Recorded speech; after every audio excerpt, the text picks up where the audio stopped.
Welcome to the Rejected Religion podcast. I'm Stephanie Shea. My guest this month is Dr. Liana Saif. In 2021, Liana Saif joined the Center for the Study of Hermetic Philosophy and Related Currents at the University of Amsterdam as assistant professor in the History of Esotericism in the Middle Ages. Liana's work focuses on Islamic Esotericism and the occult sciences, with a special interest in the exchange of esoteric and occult knowledge between the Islamic and Latin inhabited lands. Her book, The Arabic Influences on Early Modern Occult Philosophy, was published by Palgrave Macmillan in 2015.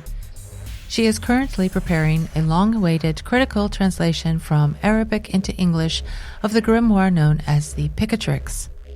A few of her research projects include the 10th century secret brotherhood known as the Brethren of Purity and the pseudo-Aristotelian Hermetica. She also worked as a project curator at the British Museum, deepening her interest in the material and artistic manifestations of the occult and the esoteric. Liana is a founding member of the European Network for the Study of Islam and Esotericism.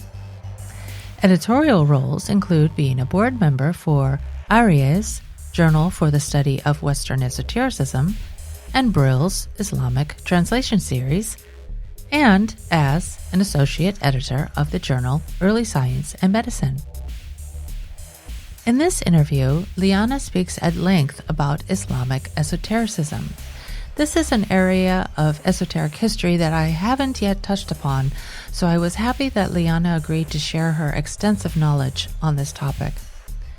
Some highlights of our discussion include why the views and discourse of Islam within the area of quote-unquote Western esotericism is problematic, academic debates and disagreements in this area, how Liana defies Islamic esotericism, including paradigms and social orientations, and why the relationship between the idea of an eternal truth and the Islamic law raises anxiety in how Islamic esotericism is interpreted.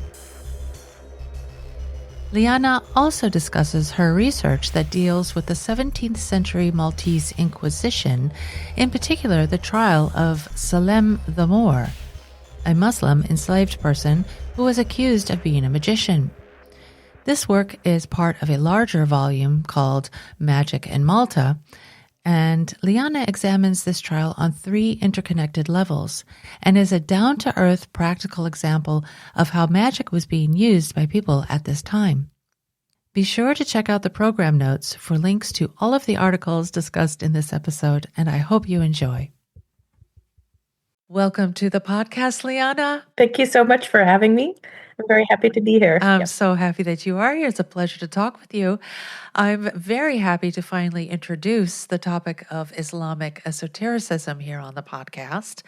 I think that the work that you have been doing in this area has been crucial for the understanding of how Islam and esotericism have mingled, as it were, and developed over time. And this was something that I wanted to give special attention to. So I'm very happy that you're here to talk with me about this today. Thank you so much. It's a subject that I'm happy to talk about. Wonderful. All right. So in your 2019 article called What is Islamic Esotericism, you examine how Islam has been viewed and discussed within the discourse of quote-unquote Western esotericism and how this is actually problematic. And this, as I kind of noted already, this is a complex matter. It requires some unpacking so that the listeners can understand the issue at hand. So would you begin by first talking about the issue with the term Western in this context and how some scholars have attempted to solve this West-East problem? Sure. So, like you said, the subject is complex, but in order to present the major concepts and the major ideas that around which this conversation has revolved, it's good to look at the different levels that we can discuss this, right? Because there's multiple things going on and multiple perspectives going on. So we can talk about this on the level of the history of a field, and in this case, particularly the study of Western esotericism.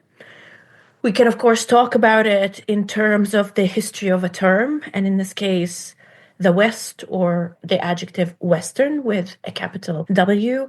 And of course, we can talk about that on the level of historical approaches. And here we are talking about, where do we locate the construction of an esotericism that is Western from, a perspective of global history, or it could be from the post-colonial approaches, or it can be decolonial approaches. Of course, these approaches are not interchangeable, despite some connections, but the history of a field, the history of a term, and the historical approaches to the question of what is esotericism, and even more so, what is Western esotericism.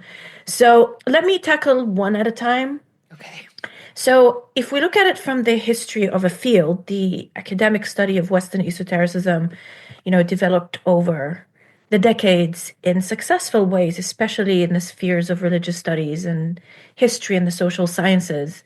And naturally, as the field grows, new conversations are generated about the contours of that field, whether it was with regards to the established approaches, the trajectory of the field's development, its approaches and theories, and epistemological frameworks, and the genealogy and the canon, let's say, of this field start to become observed under a critical lens. This is a natural development in any field.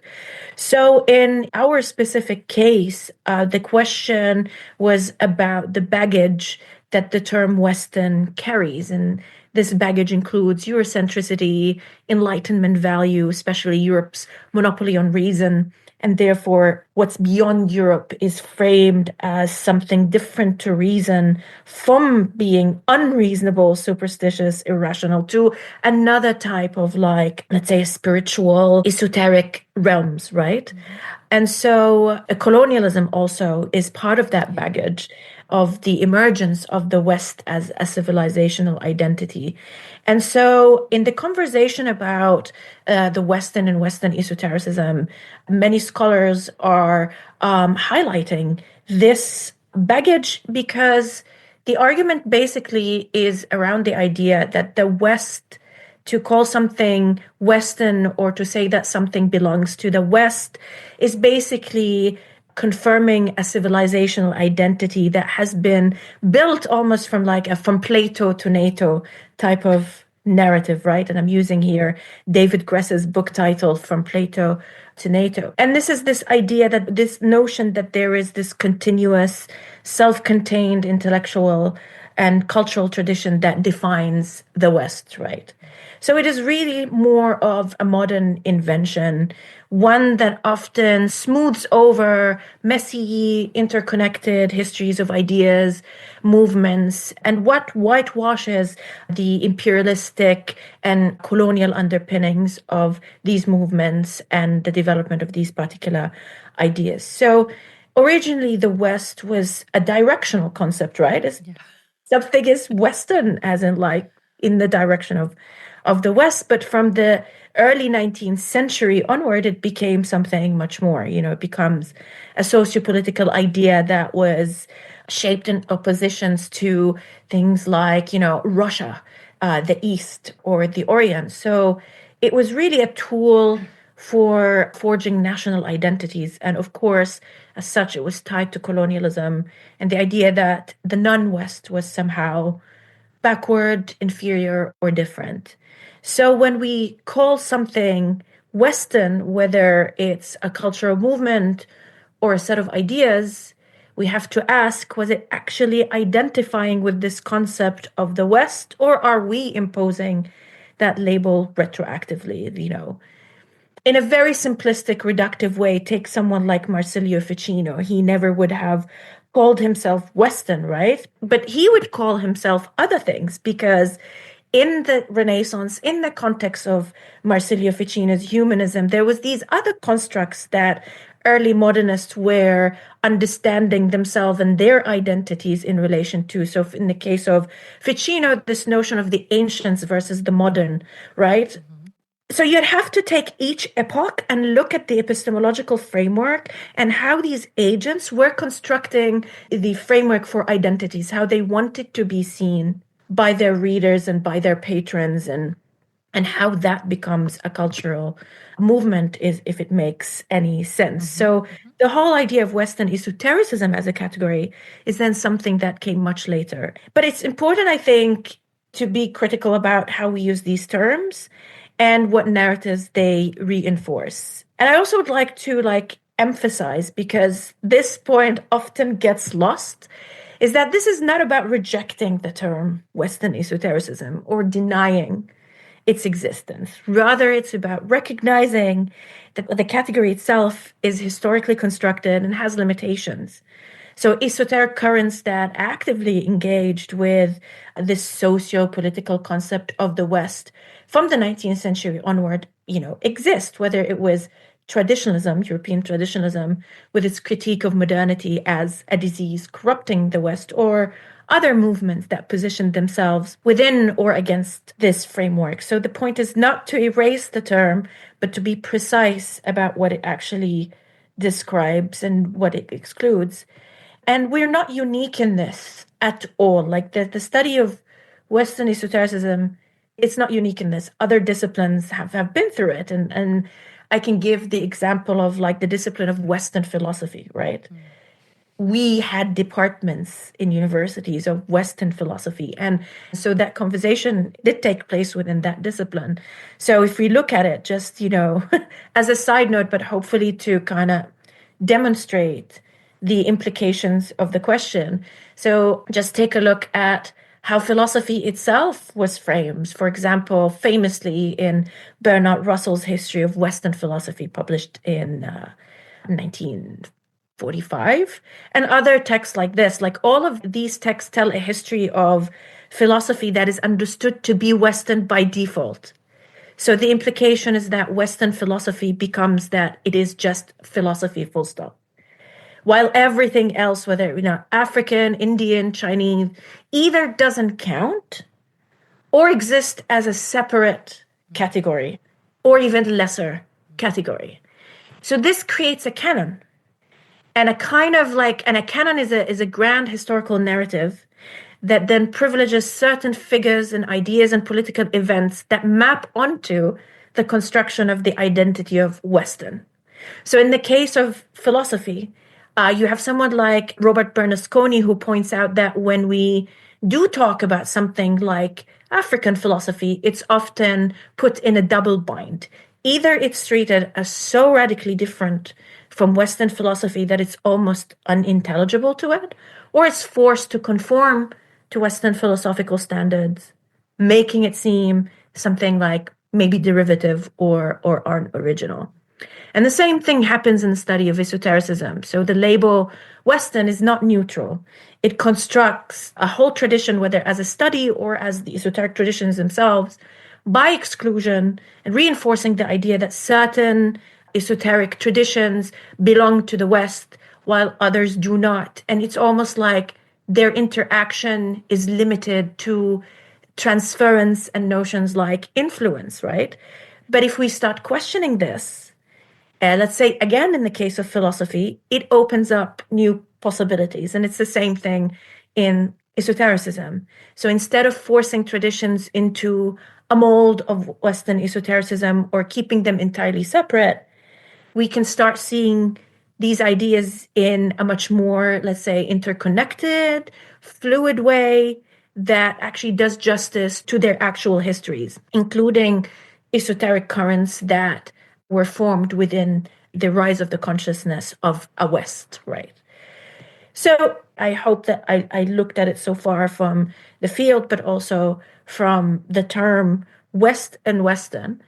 And I mentioned earlier that we can talk about this in terms of approaches. So when we bring global, post-colonial, decolonial approaches into the conversation about esotericism, especially Western esotericism, it really shifts how we think about the field in a very fruitful way. So a global history approach reminds us that esotericism was not just a self-contained European phenomena, that it evolved through centuries of exchange with Islamic, Jewish, Indian, and other intellectual traditions, You have post-colonial perspective that take this further by asking how colonialism shaped the way esotericism was studied, how certain traditions were either dismissed, exoticized, or thought of as irrational, while European esoteric currents were framed as part of a grand intellectual ancient lineage, that from Plato to NATO idea. This also includes the dynamic of inclusion to the West, right? Inclusion between two quotes. And this is this notion of a West that sees itself as including the other into its own construction of the West, which basically reinforces Western hegemony and cultural imperialism, where the dominance of Western culture is maintained by like bringing and subsuming other culture into its narrative. So by questioning the limitation of the Western and Western esotericism, it basically opens these doors to start talking about esotericism in a more global way, and it fosters more research that will bring different perspectives from perhaps other academic traditions who have been dealing with things that we have studied under the label Western esotericism or Islamic esotericism, but from different trajectories, academic trajectories, and sociopolitical ones as well. I hope that's Yes. a comprehensive answer, but much more can be said. Yeah, absolutely. And I think that your work has really helped me to start looking at this in a different way. And I know that there has been a lot of discourse within the group in Amsterdam, of course, with the scholars now are starting to look at this in a different way because of this criticism that's coming out. Like, look at what's actually happening here when you use these words, when you use these terms, and you position it in this way. And I think a lot has changed since this conversation has been opened. I think so. I mean, at the moment, more than ever, we are seeing connections and engagements with academic scenes, outside of Europe, for example, in Japan and elsewhere. We have developed networks that have shown us that by connecting with other academic communities who are writing in different languages, but also expressing different academic genealogies, that they are informing us about also the way in which esoteric currents that we understand as Western are actually indebted. Yeah. Like that very Westernness, is indebted to constructions, to navigations, non-Western navigations at that encounter. And that this encounter, even with Western esoteric traditions, seen through particular cultural lens, helps us understand the way different movements emerge, esoteric movements emerge, and different epistemological shifts taking place, because the words that were used to describe certain things are different.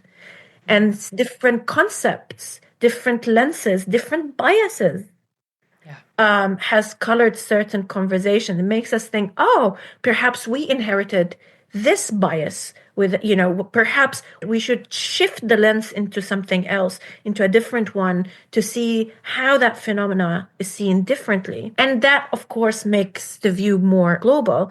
And of course, naturally, that is going to tap into the conversation about colonialism, about power relations, about othering, about Orientalism, about exoticism, about all kinds of hierarchies, racializations, and political leanings even. So, and you're right, things have changed, and you're seeing more diversity in subjects as well. And this is very, very welcomed to me. Yes. Totally agree with that. Because I remember when this conversation came up at SWay 7, I was in the audience listening for part of the conversation. I had to leave because I was the coordinator for all the volunteers. So I couldn't sit. I was always up and running around doing all these other things. But I was present for a great deal of this conversation. And I think it was said, I don't know if I think it had started a little bit before then. The conversation had started just in general about, what about this whole Western thing, and, how do we deal with all of these kind of limitations that were put on the area with this terminology that you're using. I remember the debates. I remember the conversations. And it was, at that time, I don't think people were really looking at it the way you just described it. I think they were looking at it, some of them were looking at it in different ways. But I'm very happy to know that the conversation has developed and opened up a lot of areas. Yeah, me too. In these conversations, I'm sure in that conversation you detected a kind of anxiety about this conversation. And, I'm not in the business of academic anxiety. No. Rather, I'm not sure that is ever possible to achieve. But at the end of the day, these are academic conversations. And so the authors or the scholars who wanted to adopt these approaches and ask these critical questions, did their research and were, engaging in academic conversations influenced by approaches that have been developed also in other disciplines. And the material, one of the, I think, important volumes that showcases this scholarship is, of course, of the volume New Approaches to the Study of Esotericism, edited by Egil Asperman and Julian Strube. And so what is important is to keep that conversation, keep that, critical impetus, and just develop the fields further to diversify its content and to constantly develop further and further in more fruitful ways. Agreed. You mentioned the term a few minutes ago, but another issue that you noted in your article is the quote-unquote traditionalist conceptualization and the perennialist perspective that led to disagreements, again, within academic discourse, specifically this old debate of religionist versus methodological agnostic stances. Right. Wow. And yes. That's I hope for the listener that you'll stick with this, because this is another important kind of sticking point. So I was hoping that you could explain this debate in more detail. Sure. I can cater the answer to look at traditionalism and its relationship to Islam in particular. Yes, please. And so, to answer this question, I will address traditionalism relationship to Islam, but also in the academic study of Islamic esotericism, whether it was Sufism or Shia esotericism or different types of esotericism, and how traditionalism and perennialism affected and influenced the study of Islamic esotericism. So traditionalism's relationship to Islam is complicated, as you might know, and it's really important to break down how it developed and also highlight some factors that relate to the racialization of Islamic esotericism. So, of course, talking about traditionalism, we're going to start with René Guénon. Yeah. And so, quote unquote, founder of traditionalism. And he saw Islam, as one of the few surviving carriers of authentic esoteric tradition. And naturally, as a traditionalist, he believed that this authentic esoteric tradition has been lost to the modern West. So here we have an esoteric movement that is very much entrenched in the construction of the identity of the West and the modern West in particular. And as you know, he personally converted to Islam and lived in Cairo and practiced Sufism, and many of his followers did the same. But for Guénon, Islam wasn't so much an end in itself as it was more a means to access a deeper, universal, primordial tradition. And this tradition is ancient, unbroken, quote unquote, spiritual wisdom that underlies all true religions. And this is where traditionalism differs from Islam as it is understood within, the Muslim world or mainstream Islam, if I can say that. Traditionalists are not necessarily committed to Islam as a faith in the same way a practicing Muslim would be. They see it as one of several pathways to something deeper, something beyond religious forms and beyond legalism as well.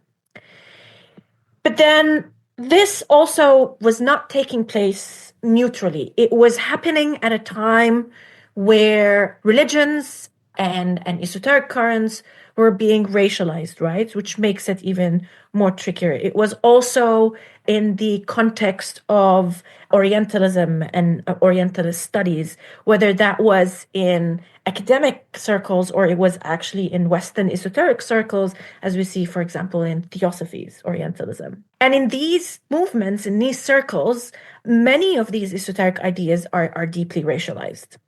And so Guénon rejected the theosophical idea of evolution and reincarnation, but he still framed certain traditions, particularly Hinduism, Vedanta, as kind of like purest articulation of metaphysical truth. And this notion of purity is tricky but ambiguous in Guénon. But it becomes more explicit with later traditionalists like Frischoff Schön, who suggested that different civilization had different levels of access to esoteric truth, often in ways that positioned so-called Aryan traditions above Semitic ones, specifically also seen in the works of Frischoff Schön. And Islam in this framework was sometimes seen as almost like tainted by its Semitic roots and being too bound by scripture and law. And unless it was reframed through a Persian or an Indo-European lens, it was seen as lesser. And Schön in particular leaned into this idea, suggesting that, Persian Islam, for example, was somehow more intellectually refined than its Arabic counterpart, which he also saw as legalistic, overtly legalistic.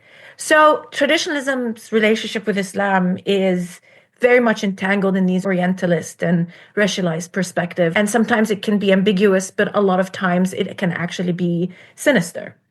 On the one hand, Islam was crucial to traditionalism's development, and many traditionalists embraced it. But on the other hand, they often interpreted Islam to fit within their own, let's say, metaphysical vision, and in the process, reinforcing racial hierarchies as well.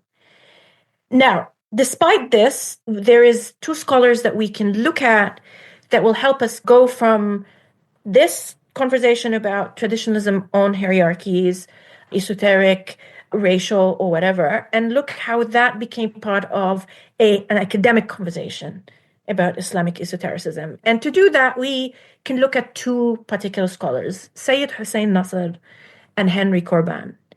Sayyid Hussein Nasr is particularly interesting because he's deeply influenced by traditionalism, especially that of Guénon and Schön.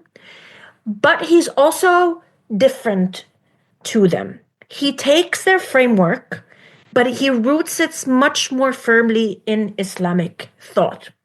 He was keen on showing that esotericism was not unorthodox, heterodox, but rather was part and parcel of Islam.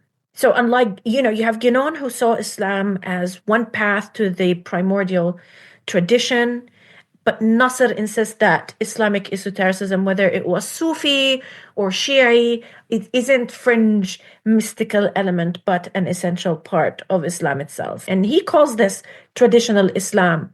And for him, it's not just about, esotericism, but about a full intellectual tradition that reconciles and harmonizes the scientific, the legal reasoning, the metaphysics with the esoteric. And in that way, he's very different to Guénon. But Nasr is particularly interesting because what sets him apart is that he was part of another movement, which often gets overlooked in the study of Nasr because he's mostly presented as a traditionalist and in some circles even called a soft traditionalist.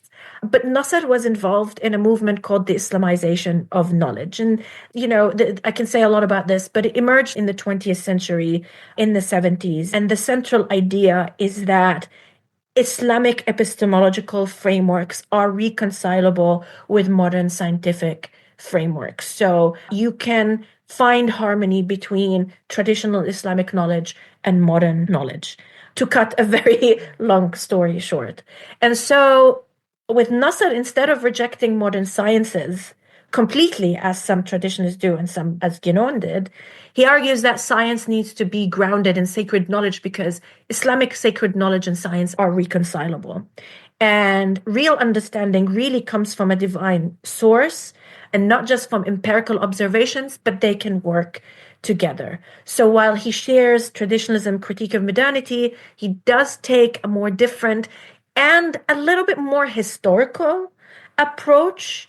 And he also defends the Sharia, defends the legal aspect, and argues that it's part of the Islamic intellectual tradition and that it does not go against Islamic esotericism. So in that way, now we have Nasser, who is a professor of Islamic studies.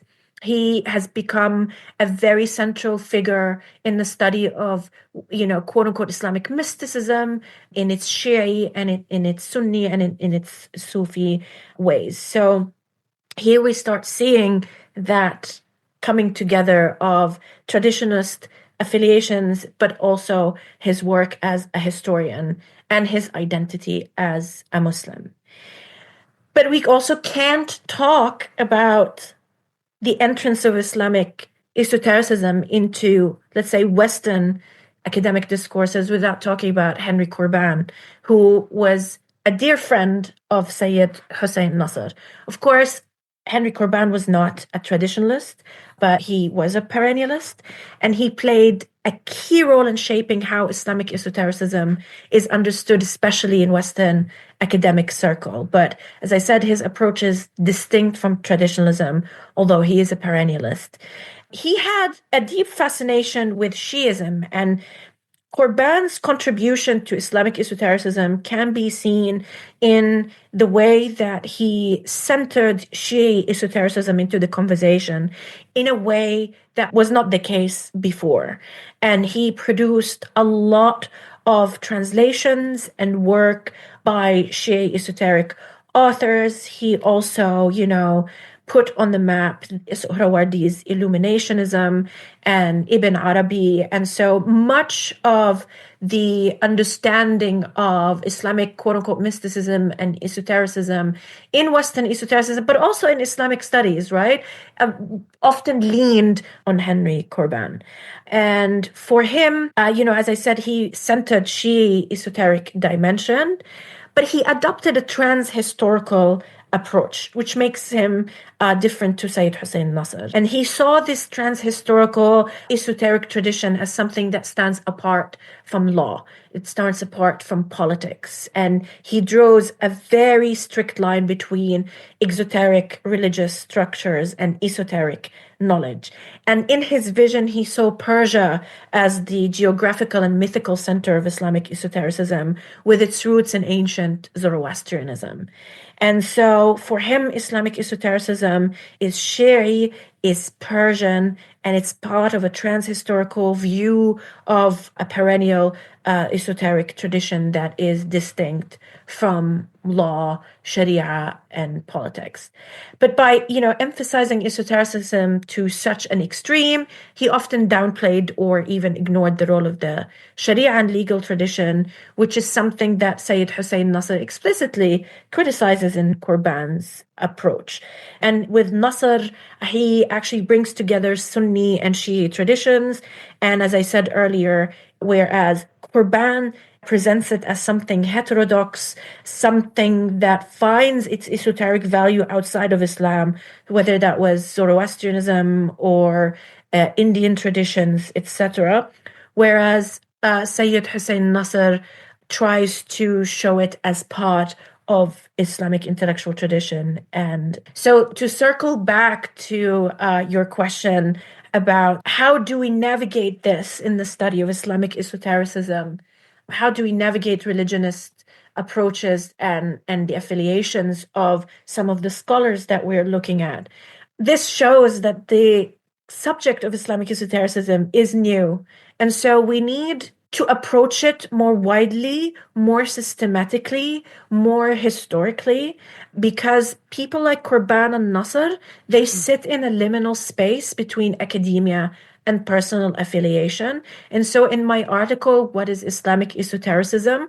That was basically me taking a stab at this.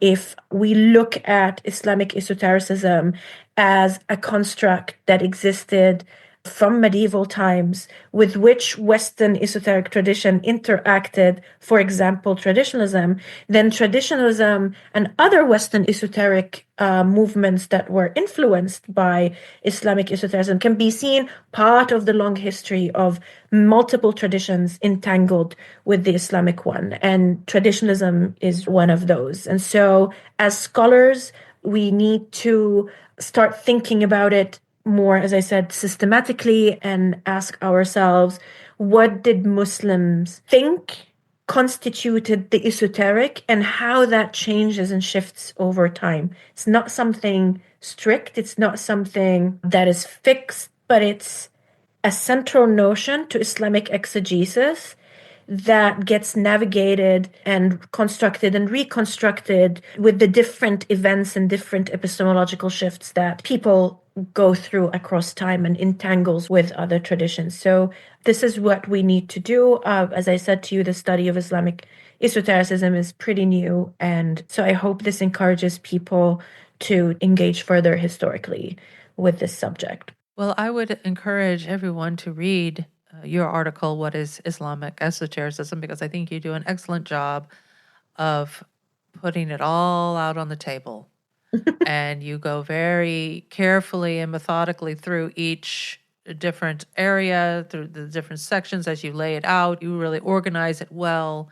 And it's really well written because it's, I think for people who really have no association with Islam, it's very far removed from their understanding. A lot of, people in the West are Christians, Protestants, Catholics. They're not really engaged in other traditions in a really serious, deep way. They just hear things, about something, but they're not really going into this in depth to look at it for themselves. And I think that your article really explains these core concepts very, very well. And I would urge people to read this because I think that also, I just wanted to make a note here for the listeners who might be a little bit alarmed by the word traditionalist in this context, in this conversation.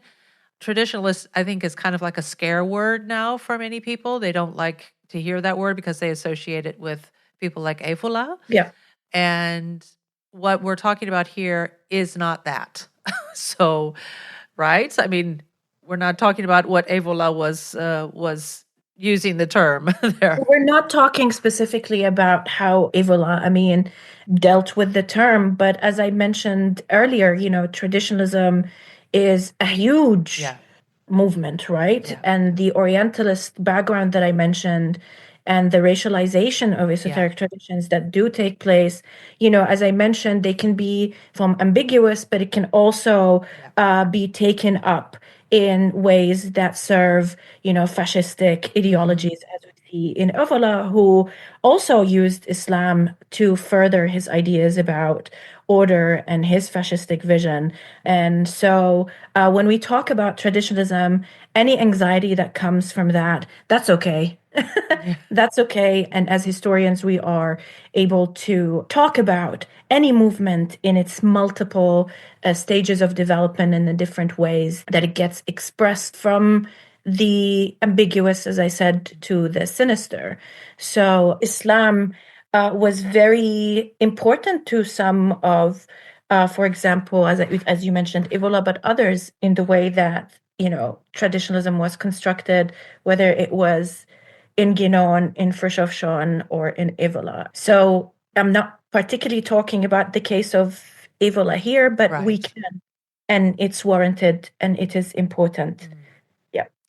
I think that it is important to be aware of all of the different ways that traditionalism has presented itself. I think it's very important for, just for general understanding. And also I wanted to make this point because you mentioned the racialization and that it is a very broad movement term, the understanding of this, so that the listener does understand that there are different expressions, I guess you could say, of Yeah. traditionalism. So Yeah. when you were explaining this just a few minutes ago, you were very carefully and very well expressing that what you're talking about in this context of Islamic esotericism is what Yeah. you are focusing on, and not this other Yeah. thing. So you also mentioned esoteric and exoteric within Islam. I was hoping that you could also talk about how the concepts of the esoteric and exoteric are seen within Islam, and how then in this context Islamic esotericism is defined, because I thought this was very interesting, because there's specific ways of looking at this. And I hope that you can expand on that. Yeah, sure. So one of the most important thing to emphasize in talking about that the esoteric is not something marginal. It's pretty central to Islamic exegesis, theology, cosmology, etc. And this is because the esoteric is mentioned, for example, in the Quran. Now, before we move further, the Arabic word for esoteric is batin. And of course, there's always issues of translation. So a conversation about how translation works is important, but I'm not going to focus on it now, not to complicate an already complex subject. But the notion of the batin, something that is within, something that is concealed but can be accessed in a special kind of way, an interpretation that is not immediate, but lays under a cover of a meaning that is more immediate and more obvious. This is referenced in the Quran itself, as the Quran is said to have these double meanings. There's verses of the Quran that have obvious meanings, zahir, obvious, exoteric, but there's also an exegesis that hopes to extract divine truths by extracting meaning from the obvious and go deeper and deeper. And this is called in ta'wil, so if you will, esoteric exegesis, to push further the centrality of the esoteric. Zahir, exoteric, manifest, obvious, and batin, esoteric, hidden, are two of the divine names of God, al-batin and al-zahir. So this, emphasizes further the importance of the esoteric exoteric dichotomy in Islam. And so lexically, but also historically, the term then started to refer to that inner truth, this knowledge that is accessed by special means, by special individuals. And as a result, so these are the things that exist in the Quranic context and exists in the exegetical context. But also, Islamic esotericism is not just about those like fixed meanings, but it's much more about the construct that developed by esotericists and philosophers to debate how one accesses this divine truth. So what are the epistemological frameworks? And that was a huge subject of debate.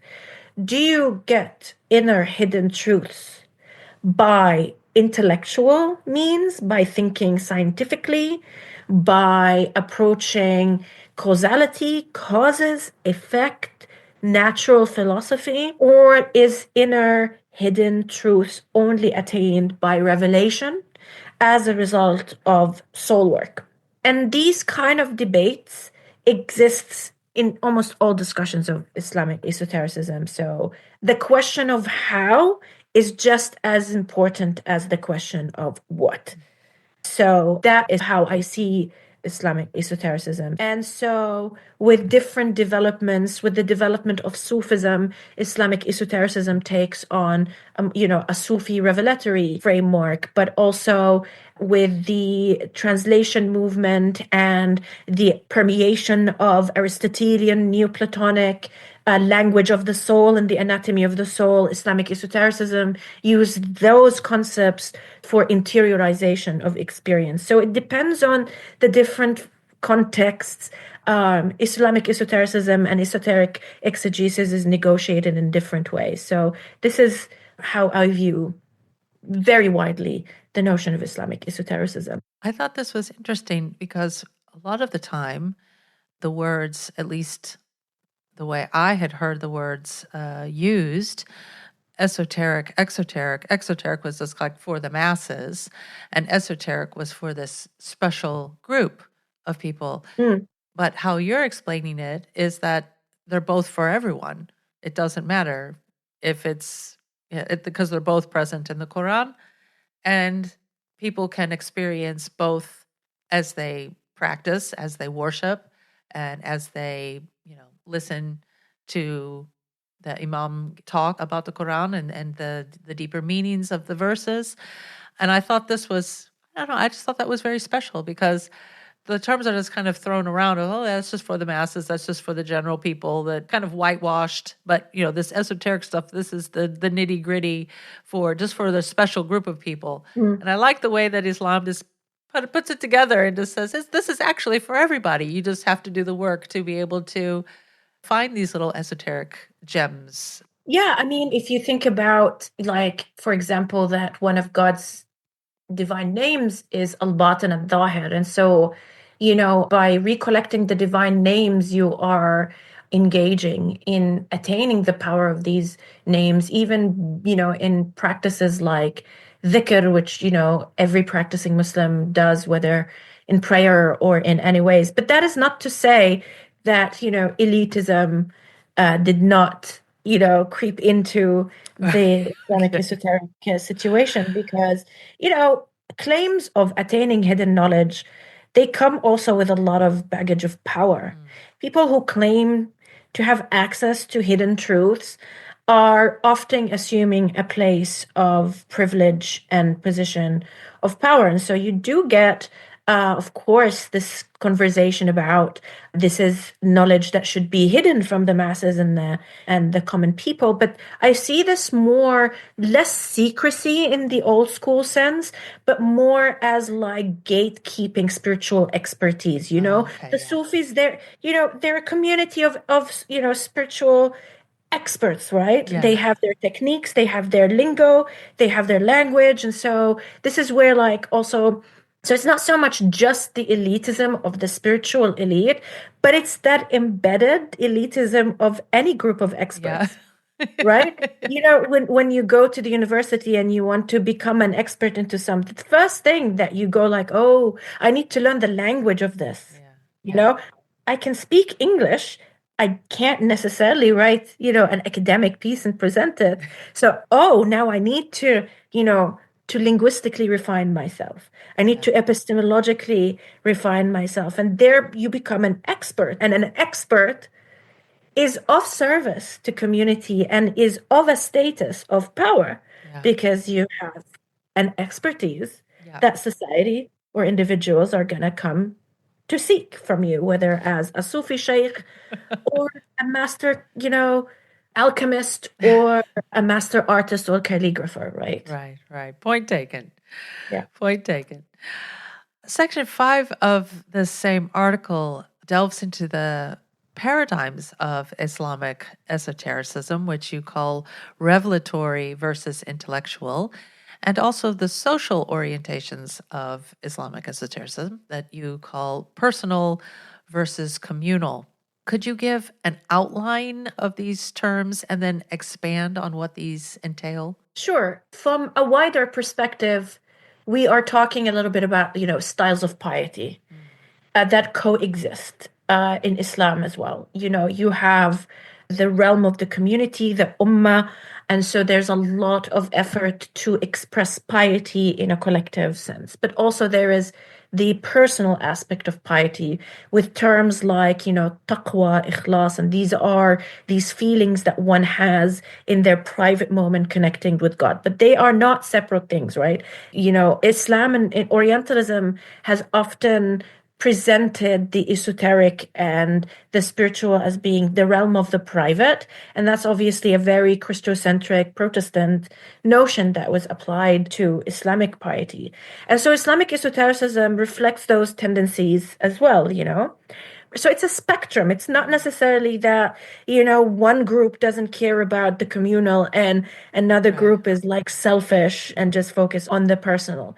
But, you know, at the same time in Islam, for example, Shi'ism, Shi'i esotericism has a focus on the salvation of the Shi'i community, right?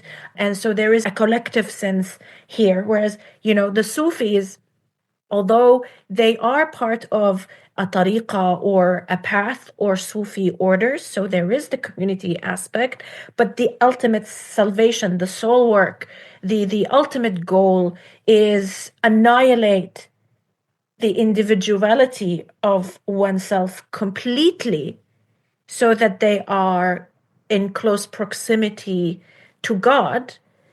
And yet, despite the claim of annihilating the self, but it's still an individualistic path with the aim of the salvation of one's own self. Having said that, this tension between communal and individual is not so stark, I would say, but we can look at it rather as a spectrum, and it relates to the claims of the groups themselves. So you have the Brethren of Purity, for example, the Ikhwan al-Safa. These are a 10th century anonymous esoteric fraternity. Nobody knows who they are, but their message is clearly a collective one, and they presented it as such. So in this context, you see it to be more collective, whereas, like, let's say in the context of Ibn Arabi, it's not collective in the same way. So this is what I meant, but it's also very much open to critique because the dividing lines, you know,